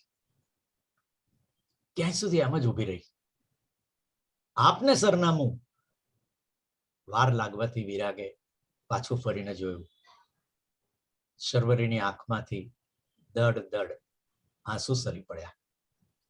એને પોતાનું જ ઘર ધૂંધળું ધૂંધળું લાગ્યું. કશું સ્પષ્ટ પરખાતું નહોતું. એને થયું કે આ ઝાંખા ઘરને ભૂસીને એક નવું ઘર, નવું સરનામું શોધી આપું વિરાગને. પણ મેં શોધી આપેલું સરનામું વિરાગ સાચવી શકશે? આંસુ મુખ હતા અને રુદન રૂપે બોલકા બની ગયા. વિરાગે શર્વરીને બાથમાં લીધી. શર્વરીને થયું કે કશુંક રચાતું હતું, કશુંક મૂંઝાતું હતું. જાણે કે બધાથી પર એક સાવ નવું સરનામું. વાહ, બહુ સરસ. અદ્ભુત. નિસર્ગભાઈ, તમને જેટલા અભિનંદન આપીએ એટલા ઓછા છે. Please unmute your microphone and will start talking. So nice, that was so beautifully written. Craftsmanship. ખૂબ સરસ. બહુ ખૂબ સરસ, સરસ, બહુ ખૂબ સરસ. સરસ. માત્ર પ્રસંગો નહીં કે એને જોડવાની જ નહીં, તમારી સેન્ટેન્સીસ, તમારી સ્પોકન લેંગ્વેજ, ઘટનાનો ક્રમને જે રીતે આકાર આપવો, પાત્રોના મનોવ્યાપારો, સિમ્પલી અમેઝિંગ. તમને ખૂબ ખૂબ અભિનંદન. Please share your feeling sir. તમે એટલું સારું પઠન કર્યું નરેશભાઈ, એટલું સારું તમે બોલ્યા પણ કરે ટૂંકમાં, તો મારે કશું ખાસ રહેવાનું નથી, કહેવાનું પણ નથી. મને હંમેશા થયા કરે કે જગત વધારે સુંદર બની રહ્યું છે, માણસો સુંદર બન્યા છે, ઘર સુંદર બનાવી રહ્યા છે, આપણું કમ્યુનિકેશન પણ વધ્યું છે, મોબાઈલ ફોનને કારણે બધું સહજ થઈ ગયું છે. પણ આ સહજતાની વચ્ચે માણસથી માણસને મળવાની સહજતા, નિર્દોષતા, આત્મીયતા, કોઈ પણ કારણ વગર ક્યાંક જઈ શકાય એવી ભાવના, અથવા આપણે બહુ સારો શબ્દ આગંતુક, તો અચાનક આવી પડતો માણસ, એ બધાને સાચવી લેતા ઘરો આપણી પાસે છે ખરા? કદાચ આ બધા ઘરો બહુ સરસ. ઘૂસી રહ્યા છીએ. એટલે મને એવું થાય પણ ખરું કે ઘણીવાર આપણે કોઈને ફોન કરીને જઈએ અને પછી બધું ગોઠવવા માંડીએ, આપણે ગોઠવણ કરી નાખીએ પ્રકારની, કે આપણી બેડશીટ તો બરાબર કરી દઈએ, કે સોફાના કવર બદલી નાખીએ, વોટ એવર. તો એમાંથી સૌંદર્ય કદાચ ટકી રહે છે, પણ પેલી સહજતા ધીરે ધીરે ખરી રહી છે. મને બહુ કનડે છે. એક કલા અથવા તો કવિતાના ચાહક તરીકે કે આપણે આમાંથી આપણું વ્યક્તિત્વ ખેરવી રહ્યા છે અને સરનામાઓ ભૂસી રહ્યા છે. આ બહુ સરનામા ઓછા થતા જાય. તમે જુઓ બહુ સરસ. આવા સરનામા ધીરે ધીરે બહુ ઓછા થતા જાય છે. કે રાવજી પટેલની તો બહુ સરસ કવિતા છે કે અમે અજાણ્યા ક્યાં અલગ રહેશું કહો તમારા ઘર. વાહ વાહ વાહ. વાહ, વાહ. મને સાથે જાવેદ અખ્તર પણ યાદ આવે કે હર કિસી કા खुशी से फासला एक कदम है, हर वाह। घर में बस एक ही कमरा कम है. बहुत ही अच्छे. વાહ વાહ. તો આ બધી ભૂમિકા પર બધું ચાલ્યા કરતો અને વાર્તા કહેવાનું આવ્યું ત્યારે મારા મનમાં કોઈ ને કોઈ રીતે એટલે આવું ગોઠવેલું નહોતું કઈ, એમાં જ બધું ગોઠવાઈ ગયું અને એ રીતે આવ્યું છે. પણ મારે એવું છે તે આ છે કે આટલા જગતમાં એવા સરનામા આપણી પાસે કેટલા હોય છે કે જ્યાં તમે કશું કહ્યા વિના, બહુ જ સરસ. કારણ આપ્યા વગર તમે જઈ શકો. અને સામાન્ય વ્યક્તિને બધું સમજાવતું પણ હોય, પણ છતાં એ વ્યક્તિ પોતાનું સરનામું આપી શકતી નથી, એ પણ હકીકત છે. શર્વરી નથી ચાહતી કે નથી, પણ એ બધા સામાજિક બધા બંધનો એવા છે એની પાસે કે એ એમાંથી છટકી શકતી નથી. અને મારે અધ્ધતાલ એટલામાં રાખવું કોઈ પણ એક પણ નિર્ણય આપ્યા વગર કે શું થતું હોય છે દરેક વ્યક્તિના મનમાં. આપણે એ માની લઈએ કે પૂરું થયું, એમ પૂરું થતું હોતું નથી. તો વાર્તા પૂરી બહુ अच्छे. વ્યક્તિના ગયા પછી કે બધું માની લીધું કે આપણે બધું બરાબર કર્યું છે, એમ છતાં એમ માની લેવા છતાં बहुत પણ अच्छे. એવું થતું ઘણું બધું છૂટી ગયું છે.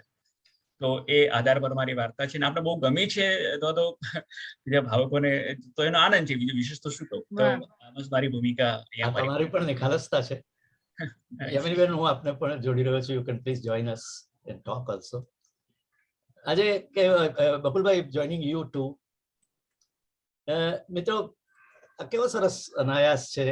કેટલા બધા સામ્ય છે આ બે લેખકોની બે કૃતિઓ જેનું પઠન આપણે સાંભળ્યું, અને કેટલાક વિરોધાભાસ પણ છે. બંને એવી સ્ત્રીની વાત છે કે જેમના જીવનમાં એક નહીં પણ બે પુરુષ છે બંને વાર્તાઓમાં. એવું છે કે એક વાર્તામાં એક ભવમાંથી બીજા ભવ સુધીની વાત છે. અહીં પણ એવું છે. એકમાં પતિ અકળ કારણોસર જાતે અલોપ થઈ ગયો છે. બીજામાં પત્ની એને બાજુના જ રૂમમાં હોવા છતાં એને અલોપ કરી દે છે. અને આ બે લેખકો એકબીજાને મળ્યા નથી, એકબીજાને ફોન પણ નથી કર્યા, છતાં એમણે મેરિટલ લાઈફ અને વુમન, એક નારીના મનને સમજવાનો બંને લેખકનો જે પ્રયાસ છે એ તો કેટલો ભિન્ન છે. એકને આખો હિમાલય કે આખો ભારત દેશ પાર્કો કરી દેવાની તૈયારી છે, અને બીજીને પોતાના પ્રેમીને ખસેડી દેવો છે, પણ એની આંખમાં એવા આંસુ આવે છે કે એને પોતાનું જ ઘર ધૂંધળું લાગે છે. આ બંને લેખકોએ નારી હૃદયને કેવી રીતે પ્રગટ કર્યું છે. બંને લેખકોમાં સામ્ય એ પણ છે બંને વાર્તાઓમાં કે એમણે સ્પષ્ટ અંત નથી આપ્યો, એમણે ઘણા તંતુઓ ખુલ્લા રાખ્યા છે. અને મને નિસર્ગભાઈની એ વાત બહુ જ ગમી કે કેટલુંક શબ્દાતીત હોય છે, અવર્ણનીય હોય છે.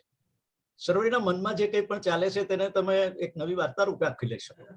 કેટલું બધું એમના મનમાં ચાલતું હશે કે, અને આટલો સરળતાથી વાતને સ્વીકારી લેનારો માણસ કેવો અલગારી હોય. અહીં જુઓ, પૂર્વ પ્રેમી અલગારી છે, તો બકુલભાઈની વાર્તામાં પહેલો પતિ અલગારી છે. આ બંને જણાની પાસે એક વિશિષ્ટ પ્રકારનો વારસો છે. અરુણ નું એ ચરિત્ર જ નહોતું. એ લોકોને મદદ કરતા કરતા ભક્તિ તરફ ચાલ્યો ગયો, અને ભક્તિમાંથી આધ્યાત્મ તરફ ક્યારે ચાલ્યો ગયો એની એને પોતાને પણ નહીં ખબર પડી. બકુલભાઈ, હું એવી ધારણા કરી લઉં છું કે જીવિત પણ છે અને એ પોતાના આધ્યાત્મને લીધે પરિવારથી દૂર થયો છે. પણ એની સરખામણીમાં અહીં જે વિરાગ છે તે બિલકુલ બદલાતો નથી.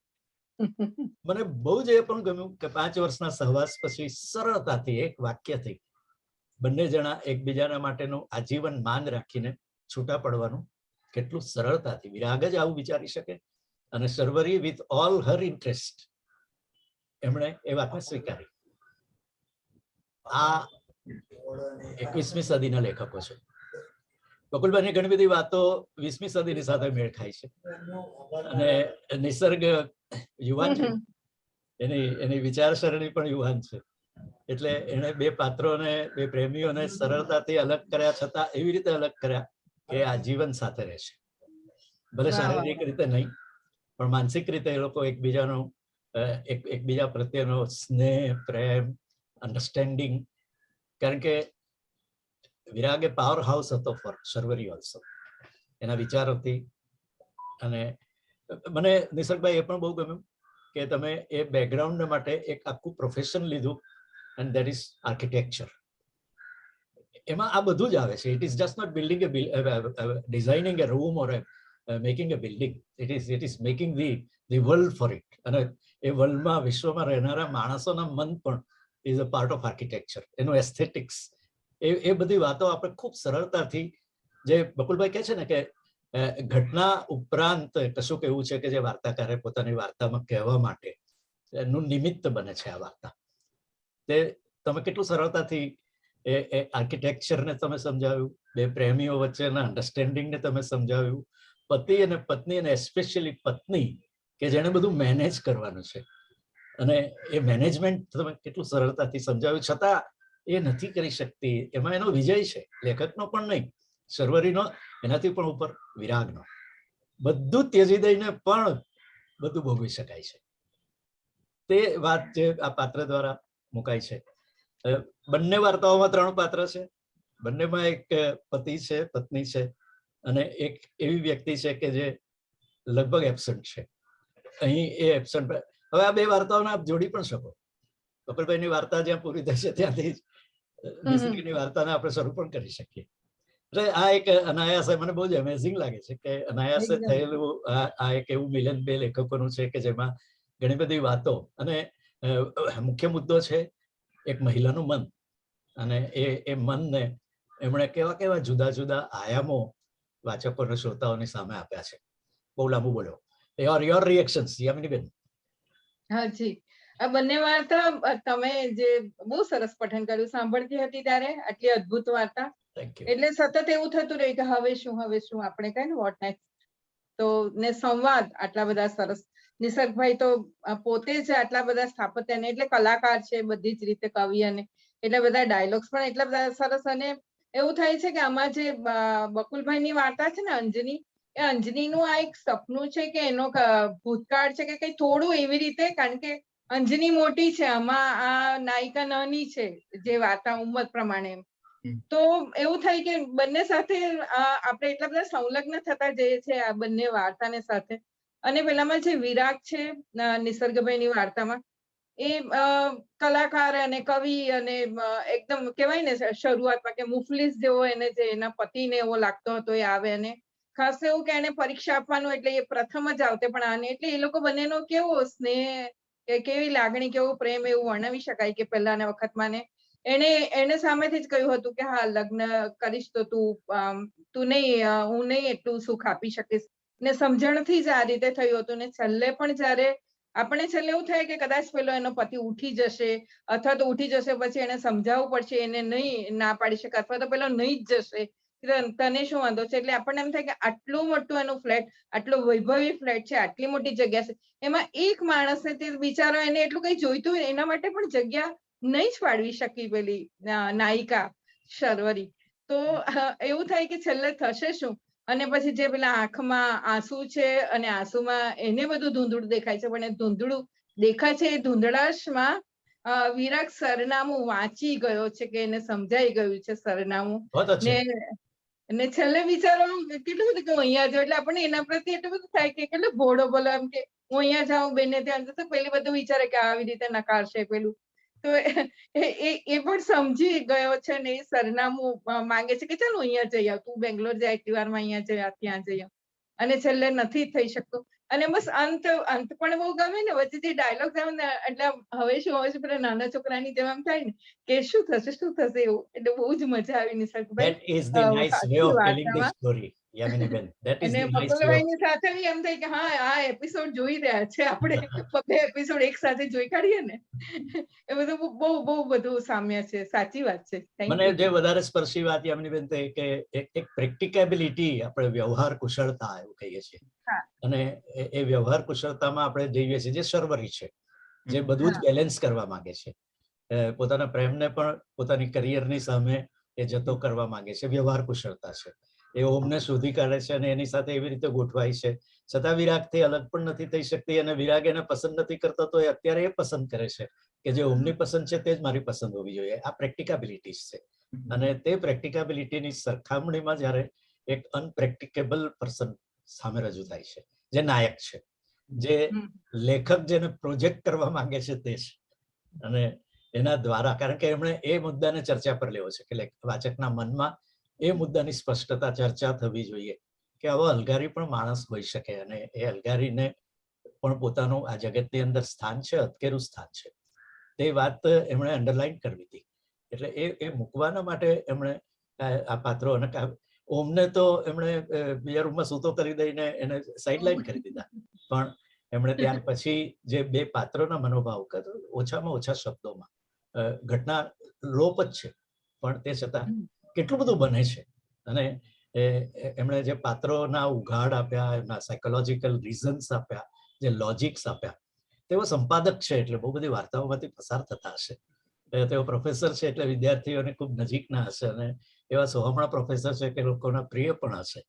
તો એ બધી વાતો જોતા એમનો જે અનુભવ થાય છે તે બધું આપણને મળે છે. મને યામિનીબેન, તમારી વાત સાચી છે કે આ એક પટકથા રૂપે લખાયું હોય, સંવાદો સાથે લખાયેલું હોય અને એને પરિણામે આંખ સામે આ દ્રશ્ય બનતું હોય.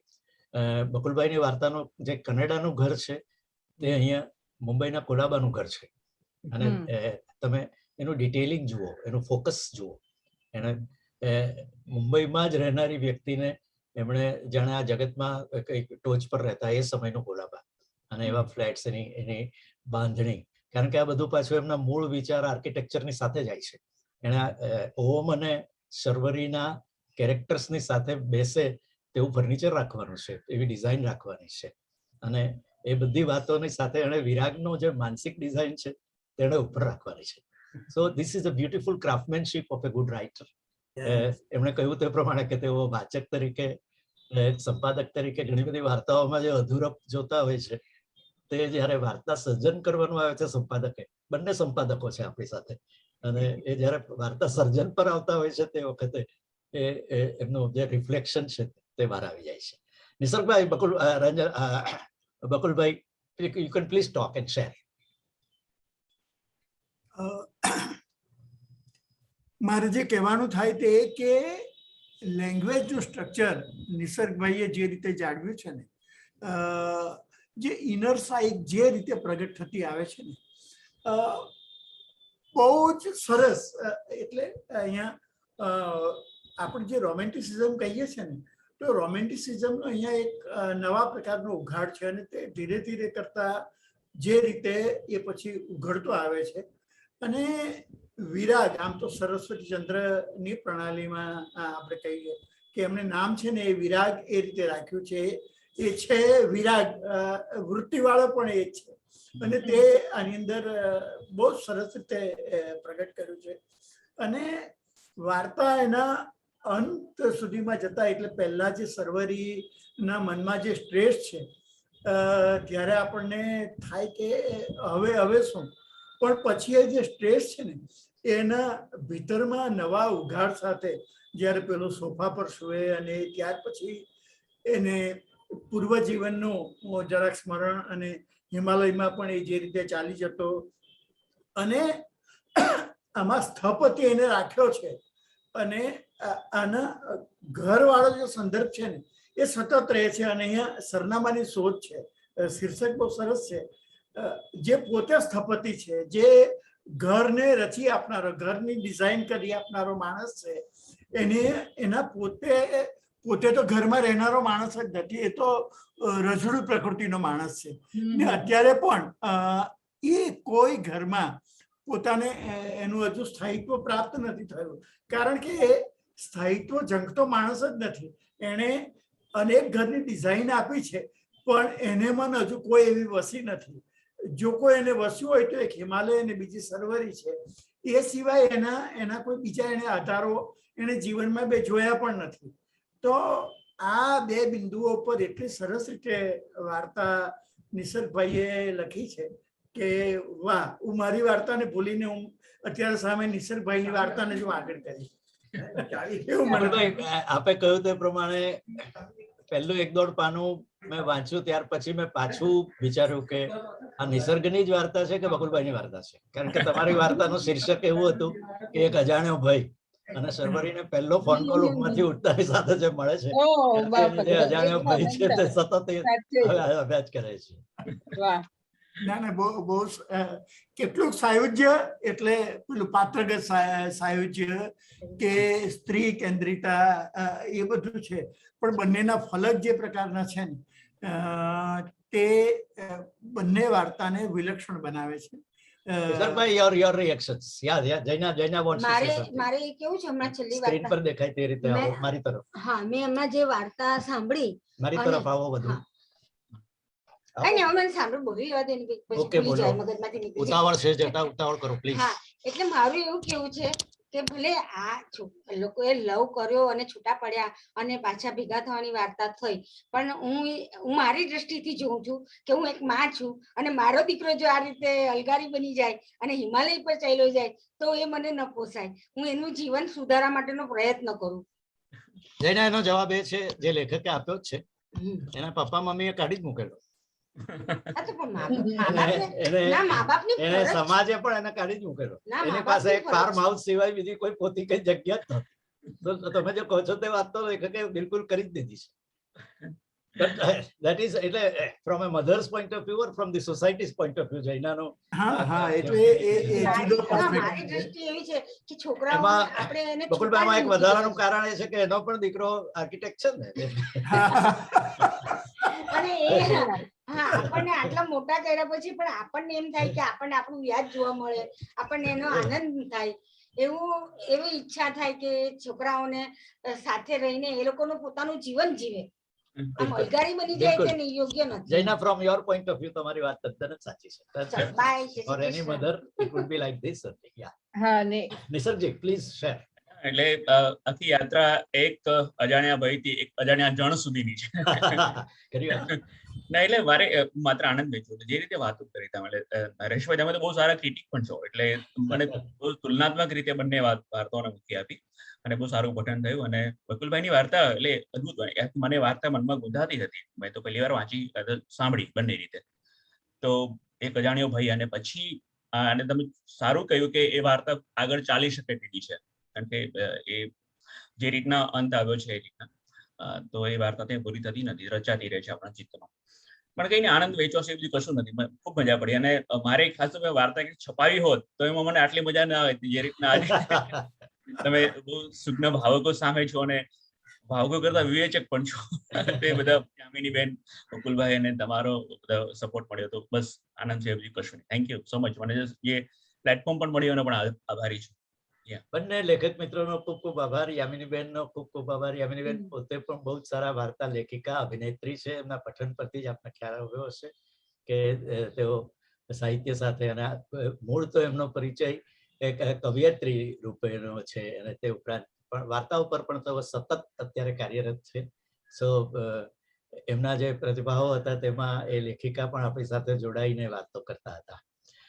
દીપક ભટ્ટ સાહેબ, would you like to share your views? We can spare 2-3 minutes for the audience also. Please unmute Deepak ji અને આપ બોલી શકો. યા, આપનો માઇક્રોફોન ઓન કરી શકો દીપક ભટ્ટના નામથી જે મિત્ર જોડાયા છે. અને નરેશભાઈ, તમે જ આ કાર્યક્રમનું સમાપન આજે કરજો. રાજનભાઈ જરા બહાર ગયા છે. હા જી, હા, ભલે. દીપક સર, આર યુ જોઈનિંગ? વાત કરવા માંગો છો તો પ્લીઝ તમારું માઇક ઓન કરો. તમારું માઇક ઓન કરો સર. આપ બોલો છો તો અમને સંભળાતું નથી. પ્લીઝ. નમસ્તે. યા, હવે સંભળાશે. જી હા, એટલે બંને વાર્તા બહુ સુંદર રીતે પઠન થઈ. જી, એક પહેલી વાત તો, અને બંને વિશેનો જે આપના જે વિચારો વ્યક્ત થયા, યામિનીબેન અને નરેશભાઈ, બકુલભાઈ પણ બહુ સરસ વાત કરી. પણ મને જે એક પ્રશ્ન મનમાં થાય છે, આ બધી સારી વાતો ઉપરાંતનો એક પ્રશ્ન કે નારી જીવન છે, સ્ત્રીના મનમાં શું ચાલે છે, સ્ત્રીના ચિત્તમાં શું છે, એની વાત સ્ત્રી પોતે કહી શકે. બકુલભાઈ કે નિસર્ગભાઈ સ્ત્રીના મનની વાત કહે છે, એ જરાક મને બેસતું નથી. એટલે લેખિકા કોઈએ લખ્યું હોય આ વાર્તા અને એમાં જો એ અજાણ્યો ભાઈની ક્યાંક વાત આવે તો એનો ન્યાય યોગ્ય રીતે આપી શકે, કારણ કે બકુલભાઈને સ્ત્રીના ચિત્રની ત્યાંના શરીરની ખબર ના પડે, ના નિશોકભાઈને ખબર પડે. એટલે મારા ચિત્તમાં, મારા મનમાં તો હંમેશા આ પ્રકારની વાર્તા હોય જ્યારે, અને એમાં કારણ કે સ્ત્રીઓના તો જે વયની વાત છે એ વય પણ એ પ્રકારની છે, અજાણ્યા ભયમાં પણ એ લગભગ મેનોપોઝની નજીકનો સમય છે અને એના બીજા ઘણા બધા પ્રશ્નો એ વખતે હોય છે. તો એ શારીરિક પ્રશ્નો પણ હોઈ શકે, ભગવાનના પ્રશ્નો પણ હોઈ શકે. તો એ બધી વાતો એ વાતમાં એ આખે આખું કઈ આકાશમાંથી ઉતરી આવેલું આપણે સમાજમાં આવું લગભગ જોતા. મને બધા બહુ સરસ વાત કરી, એટલે મેં તો ખાલી આ 2 વાત મને એવી લાગી જે મારા મેં મૂકી. Thank you very much for your sharing. Overall બહુ સરસ વાત થઈ અને આનંદ પણ થયો, કારણ કે આ બહુ સરસ ઉપક્રમ છે કે બંને લેખકો હાજર હોય અને આપણે લેખકની સાથે વાર્તા વાંચીએ. એ તો લાવો છે ખરેખર. બહુ મજા. Thank you very much Deepakji. અન્ય કોઈ મિત્રો જેમણે યા